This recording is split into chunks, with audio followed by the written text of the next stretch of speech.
अस्सलामुअलैकुम, welcome to my kitchen. आज आपके साथ मैं चिकन कबाब की बहुत ही मज़ेदार रेसिपी शेयर करने जा रही हूँ, जिसे आप बना के फ्रीज़ भी कर सकते हैं। जैसे कि आगे रमज़ान शरीफ आ रहा है, आप इस कबाब को बना के फ्रीज़ कर लें।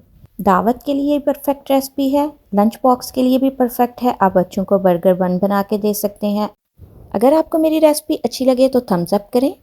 चैनल पर नए हैं तो काइंडली सब्सक्राइब कर दें। तो चलें रेसिपी स्टार्ट करते हैं।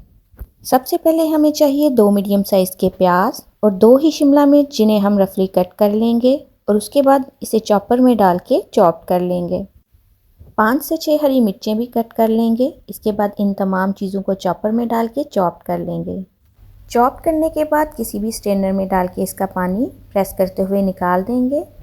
आप चाहें तो कपड़े में भी डाल के इसका पानी निचोड़ सकते हैं। कबाब बनाते हुए हमेशा पानी निचोड़ लेना चाहिए। अगर हम इसका पानी नहीं निचोड़ेंगे तो इससे हमारे कबाब टूट सकते हैं।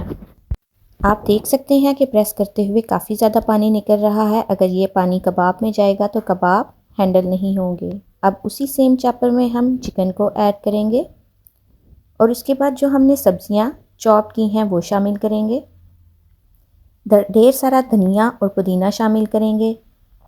1 टेबलस्पून लहसुन अदरक की पेस्ट, 1 टीस्पून नमक, 1 टीस्पून सुरख मिर्च, 1 टीस्पून गरम मसाला, 1 टीस्पून धनिया पाउडर, 1 टीस्पून धरा मिर्च शामिल करेंगे। तमाम चीज़ों को चॉप करने के बाद बाउल में निकाल लेंगे। चॉप करने से पहले आपने इस बात का ख्याल रखना है कि चिकन अच्छे से खुश्क हो, यानी धोने के बाद चिकन को खुश्क करने के बाद आपने चॉप करना है।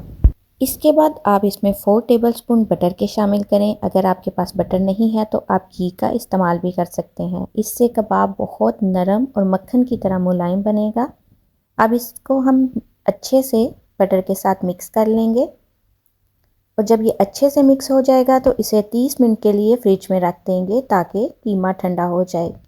कबाब बनाने के लिए कीमे का ठंडा होना बहुत ज़रूरी है, इसलिए इसे कवर करके फ्रिज में रख देंगे। यहाँ पे 30 मिनट गुजर चुके हैं, कीमा ठंडा हो चुका है। तो अब कबाब बनाना स्टार्ट करते हैं। इससे पहले आपने ऑयल के साथ हाथों को अच्छे से ग्रीस कर लेना है और जितने साइज़ का आपने कबाब बनाना है उतना मिक्सचर लेके हाथों से अच्छे से प्रेस करते हुए इसे गोल शेप दे लें और फिर प्रेस करते हुए इसे ओवल की शेप दे लें।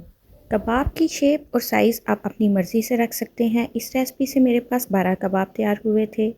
इसी तरह इस प्लेट को उठा के फ्रीज़र में रख देंगे और जब ये कबाब सहत हो जाएंगे तो किसी भी जिप लॉक बैग में या कंटेनर में डाल के आप फ्रीज़ कर सकते हैं। इसे आप कम से कम 1 माह तक फ्रीज़ कर सकते हैं। इन कबाब का आपके साथ मैं बर्गर शेयर करने लगी हूँ। तो पहले हम बर्गर बन को बटर के साथ हल्का सा गर्म कर लेंगे। दोनों साइडों को हम हल्का सा कलर दे लेंगे और फिर हम नेक्स्ट स्टेप की तरफ चलते हैं। उसी पैन में 1/4 कप ऑयल शामिल करेंगे। जब ऑयल हल्का सा गर्म हो जाएगा तो इसमें कबाब डाल के फ्राई कर लेंगे। अगर आपने फ़ौरन कबाब फ्राई करने हो तो इनको फ्रीज़ करने की ज़रूरत नहीं है, बल्कि आप फ़ौरन कबाब बनाते जाएं और साथ साथ फ्राई करते जाएं। मीडियम टू लो फ्लेम पे हम इसे 8 से 10 मिनट तक फ्राई करेंगे। जब एक साइड हल्की सी गोल्डन हो जाएगी तो दूसरी साइड को भी हल्का सा कलर दे लेंगे।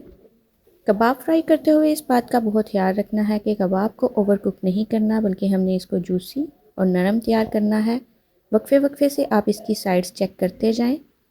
इन कबाब को फ्राई करते हुए मुझे 10 से 12 मिनट लगे थे और मज़ेदार कबाब तैयार हैं। बहुत आसानी से हम घर में अपने लिए बहुत ही मज़ेदार कबाब तैयार कर सकते हैं।